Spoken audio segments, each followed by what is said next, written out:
ចាសូមជម្រាបសួរពុកម៉ែបងប្អូនជាទីរាប់អានសូមស្វាគមន៍មកកាន់ Channel សិរិទ្ធជួបម្ហូបខ្មែរជួបជាមួយនឹងវីដេអូថ្មីទីទៅណាពុកម៉ែបងប្អូនថ្ងៃនេះគឺនាងខ្ញុំមកចែករំលែកការធ្វើជ្រក់ថៃឲ្យមានរសជាតិឆ្ងាញ់ហើយច្រាប់អញ្ចឹងណាគឺឆ្ងាញ់តែម្ដងហើយសម្រាប់ការធ្វើក៏អត់អីមានដូចថាអត់ពិបាកទេណាគ្រាន់តែពុកម៉ែបងប្អូនចំណាយពេលតែ8នាទីទៅ9នាទីអញ្ចឹងណានឹងដឹងពីការធ្វើជ្រក់ថៃយើងបែបណាអញ្ចឹងណាហើយរសជាតិគឺឆ្ងាញ់តែម្ដងហើយសម្រាប់វីដេអូនេះគឺនាងខ្ញុំផ្ញើជូនពុកម៉ែបងប្អូនដែលអត់ចេះជ្រក់ថៃឬក៏អត់ធ្លាប់ធ្វើសោះពេលជ្រក់ហើយគឺអត់ឆ្ងាញ់ទទួលផលមកដូចថាទឹកដោយទឹកកាក់ដោយកាក់ហើយលលួយហើយនិយាយទៅគឺអត់បានផលតែម្ដងណាអាចទស្សនាវីដេអូនាងខ្ញុំបានតោះហើយសម្រាប់ការធ្វើហ្នឹងក៏អីពិបាកដែរទស្សនាទាំងអស់គ្នាមកណាហើយសម្រាប់មុននឹងចូលទៅធ្វើជ្រក់ថៃបងប្អូនកុំភ្លេចណា Subscribe លើ Channel YouTube នាងខ្ញុំម្នាក់មួយផងដើម្បីទទួលនៅវីដេអូថ្មីមុខម្ហូបថ្មីដែលនាងខ្ញុំចែករំលែកជាប្រចាំថ្ងៃបងប្អូននឹងបានទស្សនាមុនគេអញ្ចឹងណាតោះកុំឲ្យខាត់ពេលយូរទៅទស្សនាការធ្វើថៃយើងទាំងអស់គ្នាសម្រាប់ថៃគឺពុកម៉ែបងប្អូនធ្វើការចិត្តវាដូចថាអាកន្លែងណាតវ៉ៅឬក៏ចាស់ឬក៏ក្រាន់អីហ្នឹងក៏បាត់មកពីយើងហ្នឹងគឺធ្វើការចិត្តឲ្យបានស្អាតអញ្ចឹងណា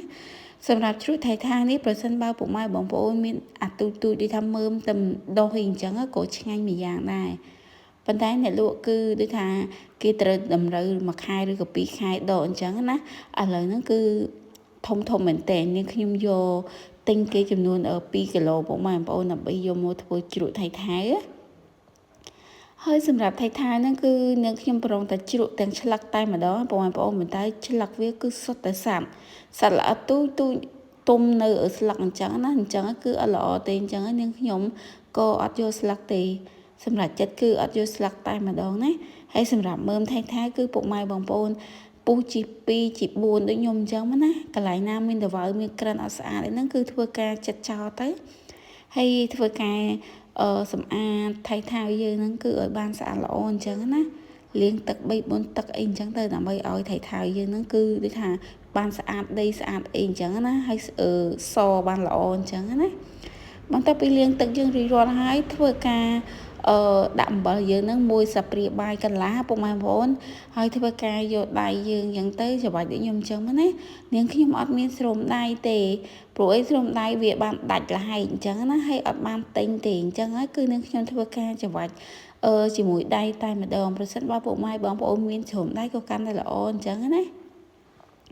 ឥឡូវហ្នឹងគឺនាងខ្ញុំបានច្របាច់អំបិលជាមួយនឹងថៃបានដូចថាសពល្អហើយថៃយើងឲ្យអំបិលដូចថាវាត្រូវជាតិគ្នាអញ្ចឹងណាត្រង់ចំណុចហ្នឹងគឺពុកម៉ែបងប្អូនធ្វើការ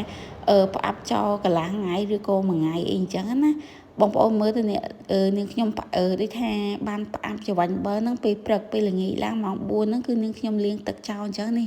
ទឹកនេះគឺជាទឹកអំបិលហើយទឹកដែលចេញពីថៃយើងពុកម៉ែបងប្អូនមិនមែនទឹកយើងដាក់លាងត្រាំទេគឺទឹកអំបិលហើយនឹងទឹកថៃដែលថៃយើងមានជាតិហាងជាតិហឹលហ្នឹងគឺធ្វើការចេញជាមួយនឹងទឹកអំបិលយើងនឹងតែម្ដងហើយឥឡូវហ្នឹងខ្ញុំធ្វើការច្របាច់ថៃយើងមើលតើលឺប៉ោះទៀតអត់ប្រសិនបើថៃយើងកាច់ទៅនៅប៉ោះគឺនៅហាងនៅហឹលអញ្ចឹងណាពុកម៉ែបងប្អូនប្រសិនបើពេលយើងកាច់អញ្ចឹងទៅវាដូចថាស្វិតវាអត់បាក់អត់ភ្លឺសូផោគឺថៃយើងគឺល្អតែម្ដងគឺលែងហាងហើយអត់មានហាងអត់ហឹលទេពេលដល់នាងខ្ញុំលាងទឹកបានជំរះទឹកអំបិលនឹងចេញពុកម៉ែបងប្អូននាងខ្ញុំបានយកមកខាំភ្លក់លោមើលគឺថៃយើងអត់មានជាតិហាងជាតិហឹលទេហើយឆ្ងាញ់តែម្ដងដូចថាមានជាតិប្រៃឡឹមអញ្ចឹងណាហើយនាងខ្ញុំបានបន្ថែមជាខ្ទឹមសហើយនិងម្ទេសផងដែរណាតោះឥឡូវហ្នឹងទៅធ្វើការដាំទឹកស្ករទាំងអស់គ្នាសម្រាប់ទឹកស្ករគឺពុកម៉ែបងប្អូនធ្វើការដាក់ដាំចំនួន1លីត្រអញ្ចឹងណាចំនួន1លីត្រហើយអំបិលយើងហ្នឹងគឺកន្លះស្លាបព្រាបាយប៊ីចេងចុងស្លាបព្រាបាយស្ករត្នោតកន្លះស្លាបព្រាបាយធ្វើការកូរដូចខ្ញុំអញ្ចឹងណាកូរឲ្យស្ករអំបិលហើយប៊ីចេងយើងហ្នឹងឲ្យរលាយចូលគ្នាបានល្អអញ្ចឹងណាពុកម៉ែបងប្អូនហើយបន្តមកទៀតហ្នឹងគឺបន្ថែមខ្ទឹមហើយម្ទេសដូចខ្ញុំអញ្ចឹងណាធ្វើការដាក់ដូចខ្ញុំអញ្ចឹងមកហើយធ្វើការកូរបន្តទៀតណាកូរដើម្បីឲ្យស្ករយើងនឹងរលាយឲ្យល្អតែម្ដងអត់ឲ្យនៅដុបទេធ្វើមិនគឺកូរបានរលាយសពជាមួយនឹងគ្រឿងដែលយើងបានផ្សំទាំងអស់គ្នាអញ្ចឹងណា ឥឡូវហ្នឹងទុកទឹកស្ករយើងឲ្យត្រជាក់ទៅធ្វើការយកថៃថៅយើងមកច្រកចូលកណ្ដុងទាំងអស់គ្នាណាសម្រាប់ថៃថៅហ្នឹងគឺចំនួន2គីឡូប៉ុន្តែនាងខ្ញុំបានពុះហ្នឹងគឺបានតែចំនួន1គីឡូ2ខាំឯណាពុកម៉ែបងប្អូនព្រោះអីនាងខ្ញុំដកទុកយកស្លខ្លះស្លចាប់ឆាយនាងខ្ញុំបានដក5មើមធំអញ្ចឹងហើយ5មើមធំហ្នឹងគឺប្រហែល1គីឡូឯពុកម៉ែបងប្អូនអញ្ចឹងហើយគឺថៃថៅនេះគឺនៅចំនួន1គីឡូ2ខាំឯណាអត់ដល់2គីឡូទេក្នុងក្បាលវីដេអូនេះខ្ញុំបញ្ជាក់ទិញគេ2គីឡូប៉ុន្តែអត់បាន2គីឡូទេណាគឺនៅខ្ញុំបានដកទុកស្លសម្លចាប់ឆាយអញ្ចឹងហើយនៅតែ1គីឡូ2ខាំអញ្ចឹងហើយពុកម៉ែបងប្អូនកុំភ្លេចពេលដាក់ដាំទឹកប៉ាន់ស្មានដូចខ្ញុំអញ្ចឹងណាទឹកយើងចំនួន1លីត្រអំបិលហ្នឹងគឺកន្លះស្លាបព្រាបាយព្រោះអីថៃថៅយើងគឺបានជាតិប្រៃអញ្ចឹងណាយើងបានផ្អាប់គឺប្រៃលឹមហើយអញ្ចឹងហើយធ្វើការដាក់អំបិលយើងតែប៉ុណ្ណឹងឯណាឥឡូវហ្នឹងស្រកថៃថៅយើងចូលកណ្ដុងរួចរាល់ហើយធ្វើការយកទឹកស្ករយើងចាក់ដូចខ្ញុំអញ្ចឹងណាសម្រាប់ទឹកស្ករហ្នឹងគឺពុកម៉ែបងប្អូនចាក់ឲ្យលិចដូចខ្ញុំអញ្ចឹងណាប្រសិនបើអត់លិចទេគឺយកធ្វើការយកស្លាបព្រាចកត់ឲ្យដូចថាថៃថៅយើងឲ្យទៅក្រោមអញ្ចឹងណាហើយទុកចំនួនរយៈពេល3យប់ពុកម៉ែបងប្អូនឥឡូវហ្នឹងជ្រក់ថៃថៅនៃខ្ញុំគឺបានចំនួន3យប់ហើយគឺជូរជ្រះឆ្ងាញ់តែម្ដងណានេះខ្ញុំបានយកមកចាក់លាយគ្រឿងដូចថាយកចានដៃមួយបានស្អាតឬក៏ចានអីអញ្ចឹងណាយកមកចាក់ដូចខ្ញុំអញ្ចឹងមកចាក់ដើម្បីហាន់យកលាយគ្រឿងយើងអញ្ចឹងណាថៃថៅឆ្ងាញ់ខ្លាំងមែនទែនបងប្អូនគឺជូរជ្រះតែម្ដងណាជូរជ្រះប្រៃហើយញ៉ាំទៅជ្រឹបគឺឆ្ងាញ់ខ្លាំងណា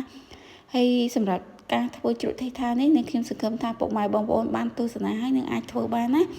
អត់ចេះធ្វើអីអាចធ្វើតាមវិធីនេះខ្ញុំបានងាយស្រួលធ្វើហើយទទួលរសជាតិមកគឺឆ្ងាញ់តែម្ដងណាឲ្យតែពុកម៉ែបងប្អូនទស្សនាពីដើមរហូតដល់ចប់អញ្ចឹងណាហើយឥឡូវហ្នឹងនឹងខ្ញុំដូចថាចង់ហាន់វាខ្លីៗណាហាន់ខ្លីៗដើម្បីយកមកលាយគ្រឿងអញ្ចឹងឲ្យពុកម៉ែបងប្អូនប្រសិនបើពុកម៉ែបងប្អូនអត់ចង់ហាន់ញ៉ាំវែងដូចមិញក៏បានដែរប៉ុន្តែនេះខ្ញុំគឺហាន់ខ្លីៗបែបនេះហើយបានបន្ថែមជីស្ករសចុងស្លាបព្រាបាយប៊ីចេងចុងស្លាបព្រាបាយហើយខ្ទឹមម្ទេសយើងអញ្ចឹងណាប្រសិនបើពុកម៉ែបងប្អូនចូលចិត្តញ៉ាំឲ្យហឹរខ្លាំងអាចហាន់ម្ទេសស្រស់យើង4 5ទៅគឺជាការស្រេចហើយប្រទេសយើងដូចថាថៃថៅយើងគឺក្រហមល្អតែម្ដងហើយនឹងមានរសជាតិហឹរអញ្ចឹងណាគឺឆ្ងាញ់ខ្លាំងមែនតើឥឡូវហ្នឹងនាងខ្ញុំបានផ្សំគ្រឿងរួចរាល់ហើយច្បងដូចថាបានសព្វល្អរសជាតិគឺឆ្ងាញ់តែម្ដងធ្វើការយកចានយើងមកចាក់ដូចខ្ញុំអញ្ចឹងណាញ៉ាំជាមួយនឹងពងទាស្ងោរក៏បានថៃអាំងសាច់ជ្រូកអាំងងៀតគោងៀតអីអញ្ចឹងណាគឺពិសេសតែម្ដងគឺញ៉ាំបានច្រើនណាបងប្អូនឆ្ងាញ់ខ្លាំងថៃអាំងយើងថៃសាបថៃបន្លាក់អីហ្នឹងគឺអត់រើសទេគឺត្រូវជាតិតែម្ដងណាជាមួយនឹងបាយក្តៅបាយកកអីហ្នឹងណាហើយសម្រាប់វីដេអូនេះនាងខ្ញុំអរគុណខ្លាំងមែនទែនសម្រាប់ពុកម៉ែបងប្អូនដែលចំណាយពេលវេលាដែលមានតម្លៃទស្សនាវីដេអូនេះខ្ញុំពីដើមរហូតដល់ចប់សូមជូនពរឲ្យពុកម៉ែបងប្អូនសុខភាពល្អអញ្ចឹងណាអរគុណខ្លាំងមែនទែនបើសិនបើពុកម៉ែបងប្អូនពេញចិត្តនៅលើវីដេអូនេះកុំភ្លេច subscribe លើ channel YouTube នេះខ្ញុំម្នាក់មួយផងដើម្បីទទួលវីដេអូថ្មីអញ្ចឹងណា